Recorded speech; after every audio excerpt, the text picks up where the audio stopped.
Hey, this is Aaron, and today I got a fun one. So this question is about the chicken tax. Uh, this comes up every so often when somebody finds out or they read a little blurb that says that this is the reason for X, Y, or Z, usually having to do with pickup trucks in the U.S., and why there's a lack of foreign competition. It's a funny thing because it's a long political story that just sort of seems to have expanded and kind of blown itself out of proportion. So this particular question was asked by Norman, but it's a question that comes up really often. I've seen it on Quora. I've seen it on various forums. I've seen it as comments on different articles that I've read, things like that. Norman himself actually came to me with an email wanting to know because it had been mentioned in a video or article or something. He didn't say which one, but anyway, he wanted to know what it was. So, chicken tax is fun. To start with, it was literally a tax because of chickens, hence its name.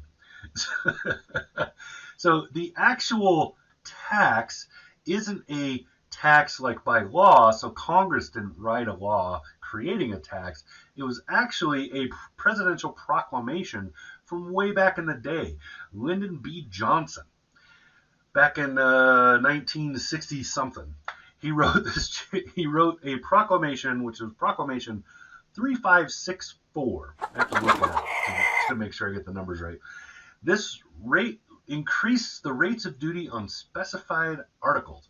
Now, a whole bunch of this proclamation has been rescinded. So over time, lines of this, parts of this proclamation have been pulled. Other presidents have revised it and dropped some of those taxes, but not the tax on pickup truck imports.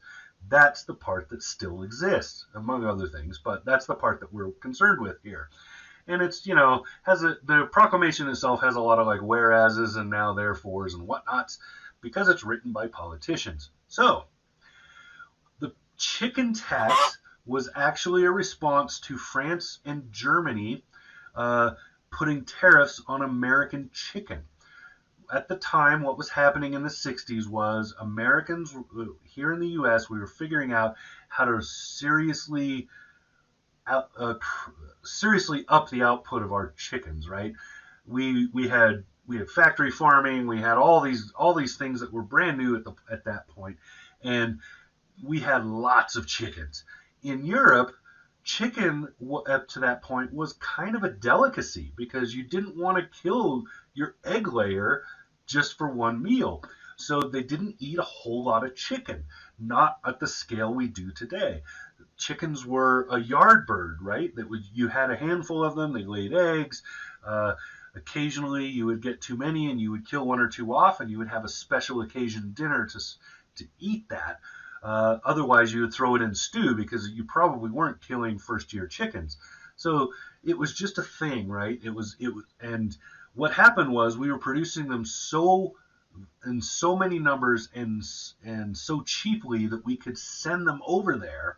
So we could send frozen chicken or whatever over to Europe and sell them, and the price was really good because people still saw chicken as a kind of a luxury item.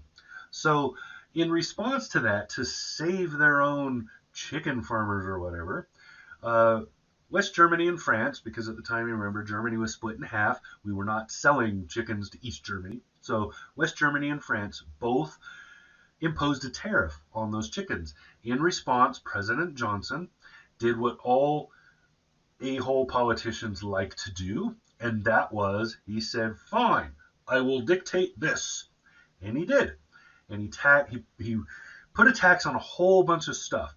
Now, as usual in those sorts of situations, there were tons of unintended consequences. One of those was other countries like Mexico, or what was another one that was deeply affected by this? Mexico, up until the North American Free Trade Agreement, Mexico, South America, and even the Japanese and the Koreans were all affected by this same law because the tariff was blanket. It didn't say just from these two countries. It just said this stuff. So what happened was we ended up with a tax that adds 25% in tax to any truck. Okay, so a truck was fairly fairly well defined in the beginning, and then that definition has changed over time as people figured out how to get around it. So you remember things like the not the Volkswagen, the you remember the Subaru Brat and the versions of that, right? There were two different versions of that that were sold in the U.S. So the original Subaru Brat had two doors, and then it had two seats that were welded to the back facing the wrong way. Those were added specifically to make it a passenger vehicle, so it got around the pickup truck tax. So even though it had a truck bed, those two seats made it a passenger vehicle under the chicken tax definition, and so it was able to be imported without this huge 25% levy. Of course, they caught on to that. The definition was changed slightly. That no longer worked. So Subaru had to come up with another solution, which was they came up with the four-door version of that truck. That version did not sell well at all, and Subaru just dropped it and walked away. Other things have happened over time. We've had lots of companies that are figuring ways around it, including our own domestics. So both Ford and Chevy have done things to get around this tax. Ford is currently still doing something. So the Ford Transit Connect, their smallest little commercial van, that is not built here. That is built in a couple of countries, Spain and I want to say like Czechoslovakia or somewhere like that.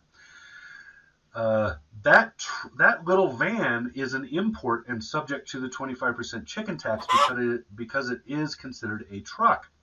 Except Ford puts rear seats in it. They put a rear bench in the back of it and import it as a passenger vehicle, and then remove the bench and sell it as the cargo van that it is. That has raised the ire of some people in Washington who are saying that they need to cease and desist, but Ford is saying, hey, that's the rules, not our problem, and they're going with it. I personally am on Ford's side with this. The tax is stupid. It's not helping anybody anymore. It's pointless. It just needs to go. But the reasons for it staying are many. One of them is it is, in a way, a protectionist racket. All tariffs are. That's kind of what they're designed for. They stop certain things from coming into the country so that the things that are made in this country can do better. Very good example of that. Sugar tax. We tax all cane sugars that are imported to the U.S.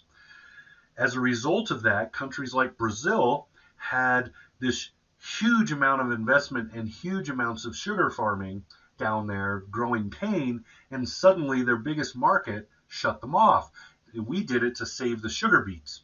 So what happened was that country in particular had to go, what do we do with all this sugar? Well, it turns out you brew the sugar and what do you get? Ethanol. What's ethanol? Gasoline replacement. So what happened? Brazil, almost all of the vehicles there now run on ethanol. That was the side effect of that, which happened to be a pretty good one, much better than most of those sorts of things turn into. So back to the chicken tax. It still exists, has not been rescinded. For whatever reason, no president has pulled it. Somebody somewhere is definitely lobbying to keep this. The big companies like Ford and previously Chevy, GM, that have figured out ways to circumvent it are apparently not concerned enough with it that they will go all the way around it. Probably because right now and for quite a while now, not only have pickup trucks been the dominant segment in sales in this country, but they've also been the most profitable. So for these big companies, the profits from pickup trucks have been huge in comparison to the profits they make from other vehicles. There you go. I kind of went long-winded there, but that's the chicken tax, and it's even more complicated than it is with me explaining it. But it all boils down to Lyndon B. Johnson, the West Germans, and the French, and some chickens. So that's it. If you got a question you want to ask and you want me to give you a long-winded explanation, you can hit me up. Comment down below this. Find me, on Facebook or wherever. Email, however you can get a hold of me. Just do it, and I'll try to answer it. Okay? Cool. Talk to you again soon.